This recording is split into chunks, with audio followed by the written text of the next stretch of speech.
Ya, bismillah. Assalamualaikum warahmatullahi wabarakatuh. Waalaikumsalam warahmatullahi wabarakatuh. Nahmaduhu wa nusalli wa nusallimu ala rasulihil karim wa ala alihi wa sahbihi ajma'in amma ba'd. Alhamdulillah, bersyukur kepada Allah Subhanahu wa taala dengan mengucapkan alhamdulillahi rabbil alamin dan bersolawat kepada nabi kita dengan mengucapkan Allahumma sholli ala sayyidina Muhammad wa ala ali sayyidina Muhammad. Alhamdulillah, di hari Rabu, di pagi hari ini kita kembali duduk dalam majlis yang mulia insyaallah, dalam majlis kitab Fathul Qorib,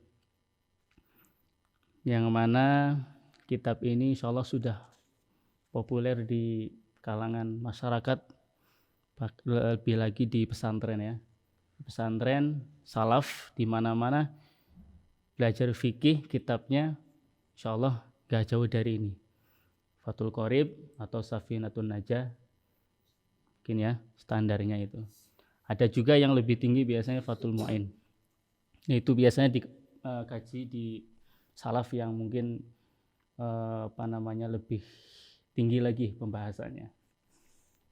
Insyaallah ya, kita kali ini akan membahas Fathul Qorib, Kitabu Ahkamis Shalah, kitab menerangkan hukum-hukum sholat.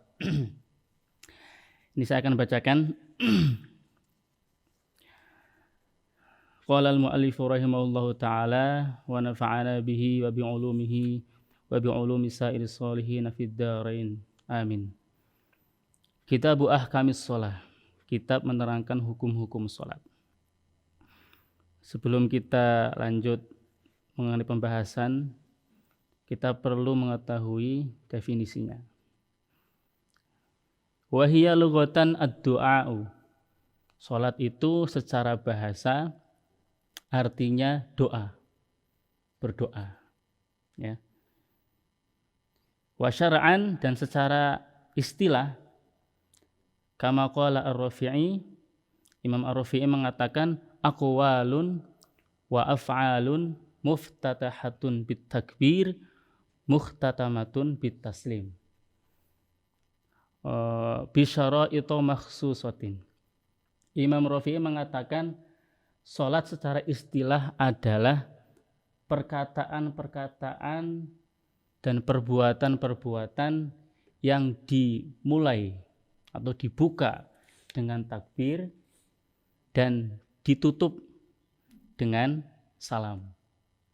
Yang kita ketahui takbir mulai ya, kita mulai sholat dengan takbir, namanya takbiratul ihram.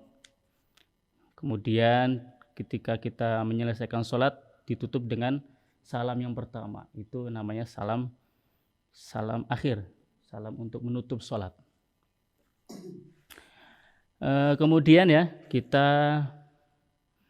akan membahas tentang syarat wajibnya sholat. Kepada siapa sih sholat itu diwajibkan? Nah, di sini dibahas matanya, dikatakan faslun wa syaraitu wujubis sholati salasatu asya'a. Syarat wajib sholat itu ada 3. Jadi sholat itu wajib kepada 3 ini. Yang pertama al-islamu, yaitu Islam, beragama Islam. Fala tajibu as-sholatu 'alal kafiri al-asli, maka tidak wajib sholat bagi orang kafir yang asli. Kafir baik itu zimmi maupun harbi ya. Wala yajibu 'alaihi qada'uha idza aslama. Bagi mereka ketika orang kafir masuk Islam, mengucapkan syahadat asyhadu alla ilaha illallah wa asyhadu anna muhammadar rasulullah, maka mereka tidak perlu mengulangi sholat, atau selama hidupnya dia 50 tahun kafir masuk Islam Tidak perlu 50 tahun itu diulangi, diqodho, enggak ada. Dia mukallaf di waktu itu dan tidak perlu mengulangi sholat-sholat yang dulu di waktu kafir. Tuh. Wa ammal murtadu fatajibu alaihi as-shalah wa qada'uha. Nah, kalau orang murtad itu beda. In ada ilal Islam. Orang murtad itu ketika dia sudah keluar dari Islam, kemudian dia masuk lagi ke Islam. Maka ini bedanya nih. Ketika dia masuk Islam lagi, maka dia harus mengqadha sholat-sholat yang dia tinggalkan di waktu murtad itu. Contohnya, dia keluar Islam 1 tahun, kemudian masuk Islam lagi, maka dia 1 tahun yang waktu murtad itu dia harus diqadha itu. Berat Ustaz, yaitu konsekuensinya. Orang murtad itu dia akan menanggung semua yang di waktu dia murtad, ya. In ada ilal Islam, dia harus mengqadhanya. Kemudian syarat yang kedua adalah al-bulugh. Bulugh maknanya adalah sudah baligh atau sudah dewasa. Kalau kita ketahui ya, dewasanya kalau laki-laki dengan mimpi keluar air mani ataupun umur 15 tahun. Kalau memang dia tidak pernah mengeluarkan air mani itu. Kalau perempuan sampai dia haid. Kalau sudah keluar darah haid berarti dia sudah mukallaf atau sudah dianggap sudah baligh. Sudah ada kewajiban bagi mereka untuk melaksanakan syariat Islam. Itu namanya mukallaf. Nah, maka di sini fala tajibu ala sobiyyin wa sobiyatin. Tidak wajib bagi mereka melaksanakan syariat Islam. Orang yang sobi, yang masih kecil, yang belum baligh, baik laki-laki maupun perempuan. Lakin yu'marani biha ba'da sab'a sinin. Nah, ini akan tetapi diperintahkan bagi keduanya untuk apa? Untuk melaksanakan syariat ini, melatih mereka di waktu umur 7 tahun. Ada anak sudah umur 7 tahun, laki-laki maupun perempuan, kita ajari itu. Kita latih, perintahkan ke mereka untuk melaksanakan syariat Islam. Supaya apa? Membiasakan.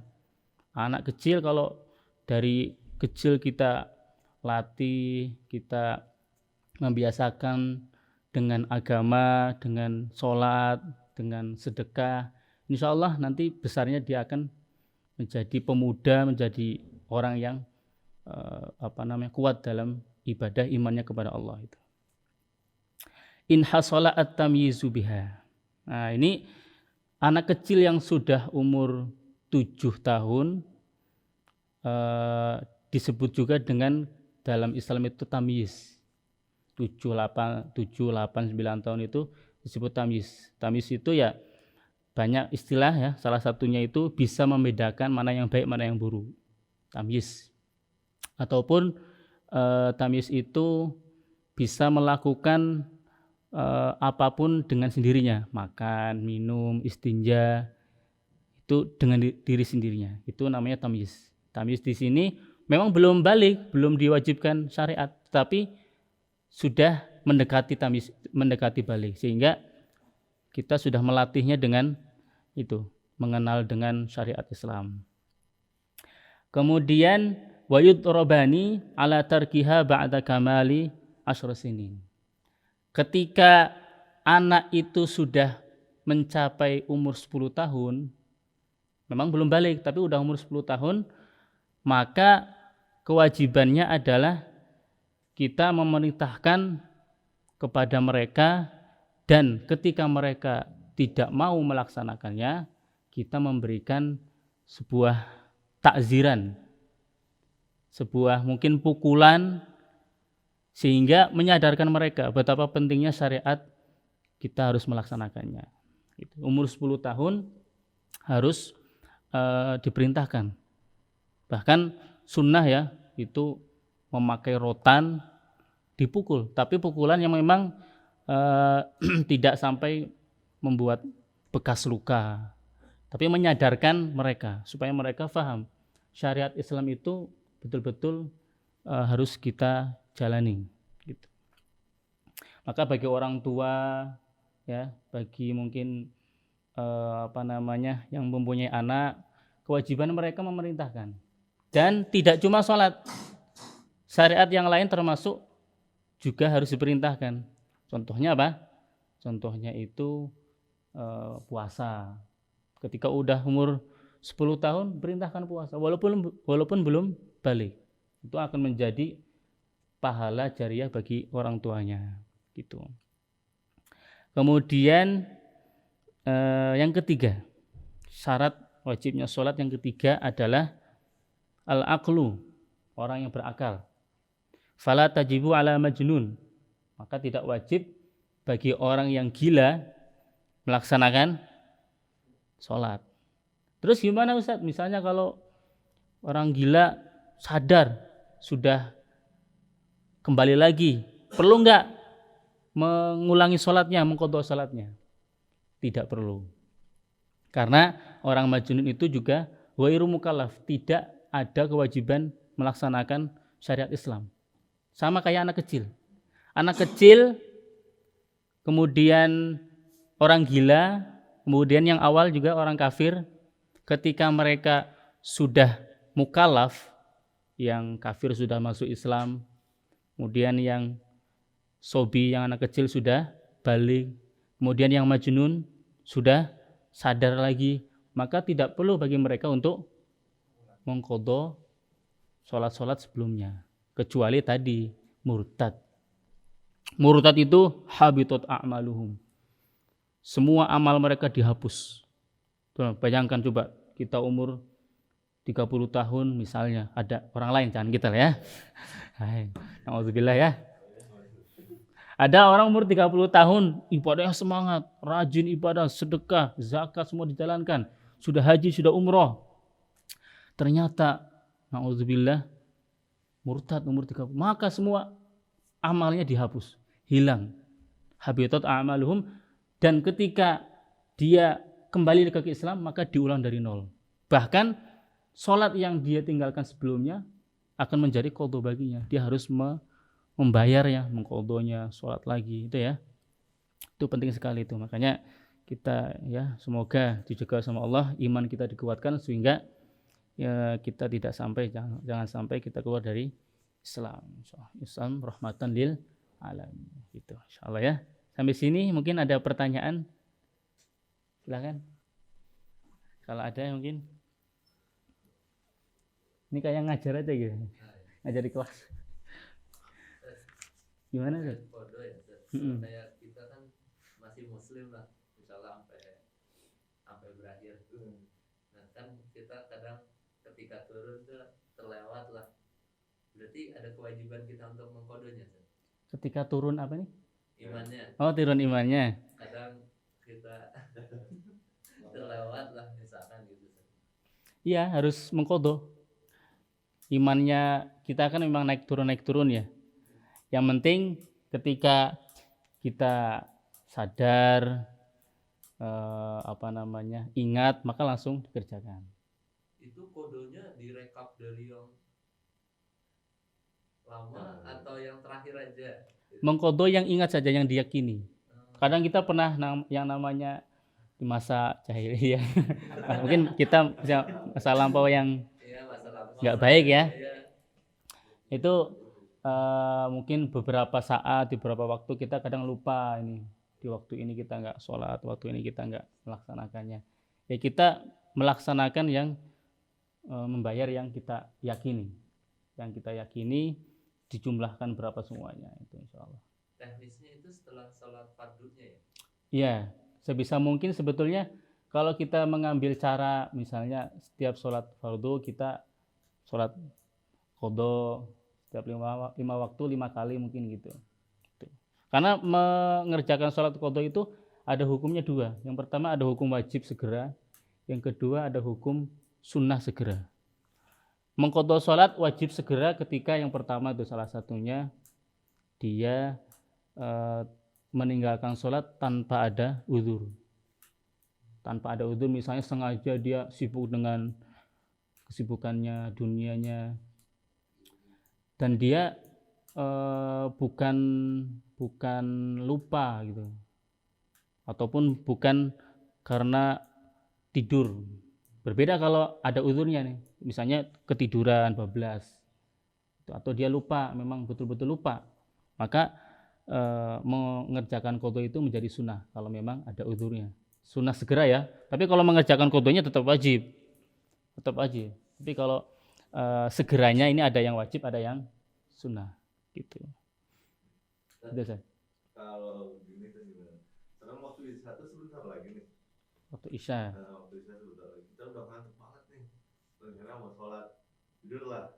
Ternyata harus bangun subuh tuh. Itu yang harus dilakukan sholat subuh dulu atau qadha dulu? Ya, dua-duanya bisa, karena sholat subuh juga sudah waktunya tiba, kemudian sholat isya juga sudah terlewat.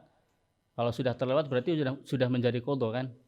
Cuma memang diusahakan langsung segera. Setelah sholat subuh mungkin langsung sholat isya gitu.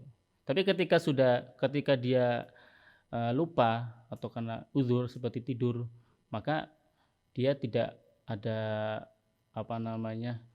kewajiban langsung gitu. Tapi memang sunnahnya segera. Nanti kalau kita mau tidur ya lihat waktu sebetulnya. Kalau dia tidurnya pas lagi sudah masuk sholat, misalnya sholat isya azannya jam 7, kita tidur jam 9.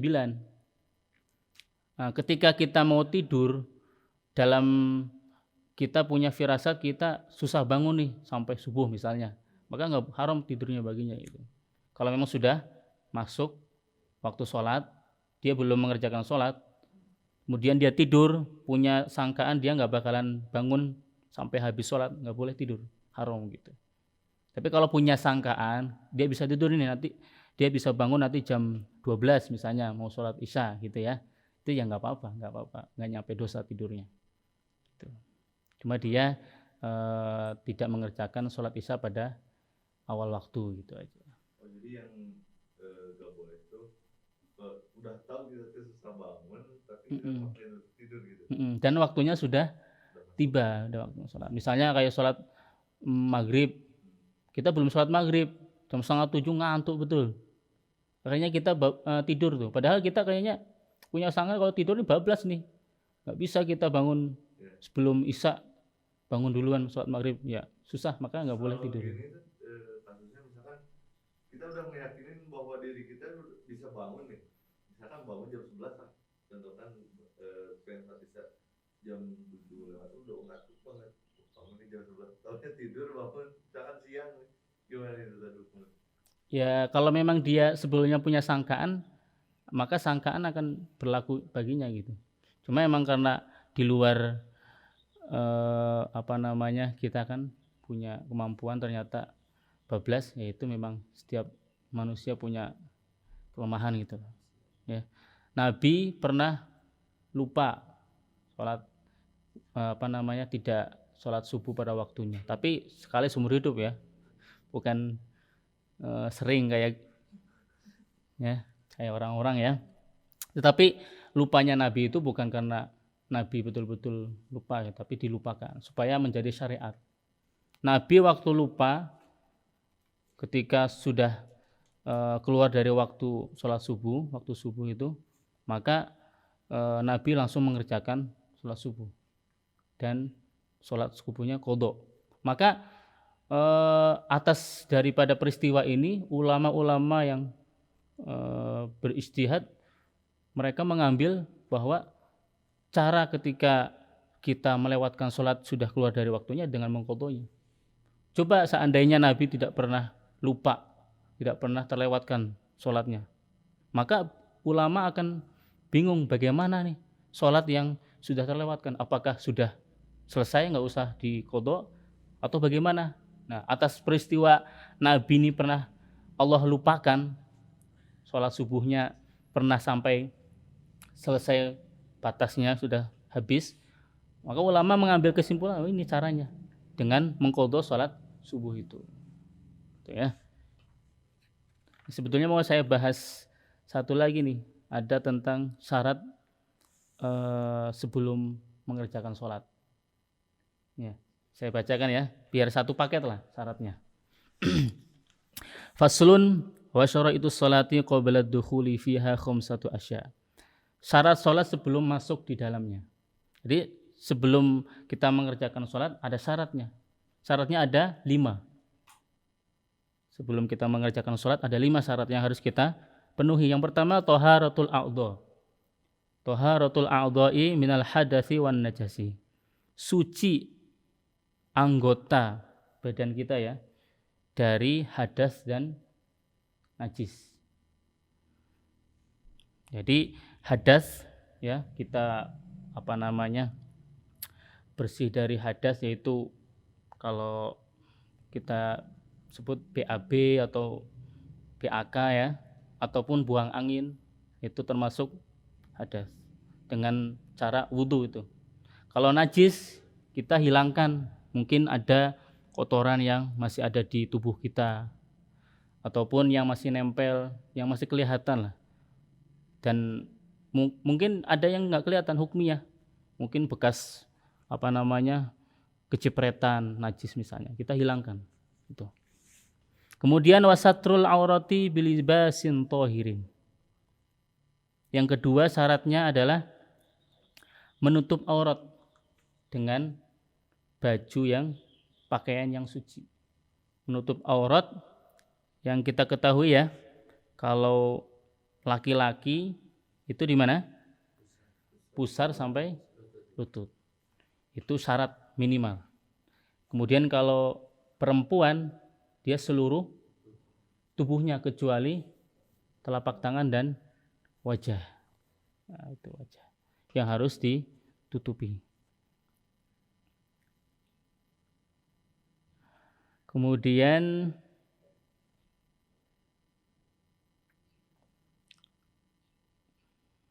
wasalis, yang ketiga,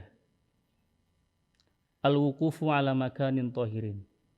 Berdiri di atas tempat yang suci. Berdiri di atas tempat yang suci. Maka nggak boleh kita berdirinya itu di tempat yang najis. Contohnya tempat kayak kamar mandi, tempat yang najis, ataupun tempat yang tidak nyaman lah, tidak nyaman, yang banyak kotorannya, banyak najisnya, itu dihindari.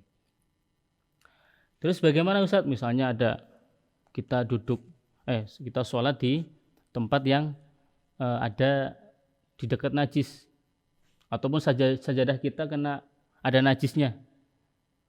Ketika kita sholat di atas sajadah yang ada najisnya, ketika memang tidak menempel, sah-sah aja.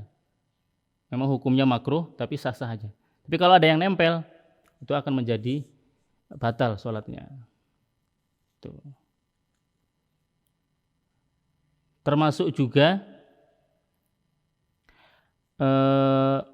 contohnya itu kita memang nggak terkena najis, tapi ada barang ataupun sesuatu yang menempel kepada kita, kemudian sesuatu itu terhubung dengan perkara yang najis, bisa.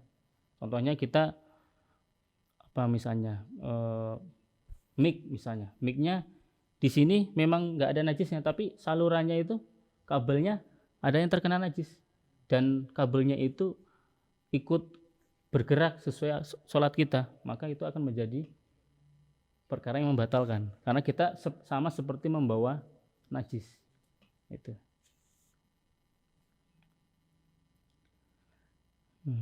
Kemudian yang keempat adalah al-ilmu bidukhulil waqti, mengetahui waktunya sholat. Misalnya waktunya sholat zuhur, asar, kapan waktunya itu harus diketahui. Harus yakin. Kita mengerjakan sholat harus yakin kalau waktunya sudah masuk. Kalau memang tidak ada misalnya azan, atau kita lagi di tengah hutan misalnya yang tidak mendengarkan azan, maka kita harus beristihad.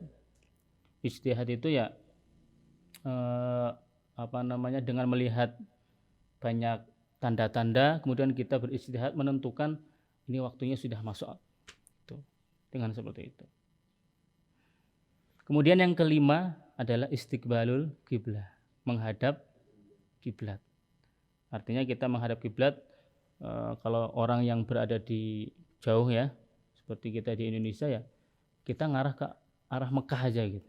Berbeda dengan orang yang di depan Ka'bah, harus betul-betul menghadap betul, nggak boleh sedikit berbeda. Gitu. Tapi kalau orang yang ada di luar sana, di Indonesia atau jauh, maka dengan mengarah ke arah Ka'bah itu, arah Mekah itu sendiri. Kalau tidak ada lagi, insyaallah kita tutup. Semoga kita diberikan kefahaman. Amin. Insyaallah kita tutup. Ada kesalahan dari saya sendiri ya, hilafan dalam membaca, dalam menyampaikan berkata dan sebagainya. Kemudian kita tutup, akhiri dengan bacaan alhamdulillah. Alhamdulillahirabbil alamin. Subhanallah wa bihamdihi, subhanakallahumma wa bihamdika, asyhadu an la ilaha illa anta. Assalamualaikum warahmatullahi wabarakatuh.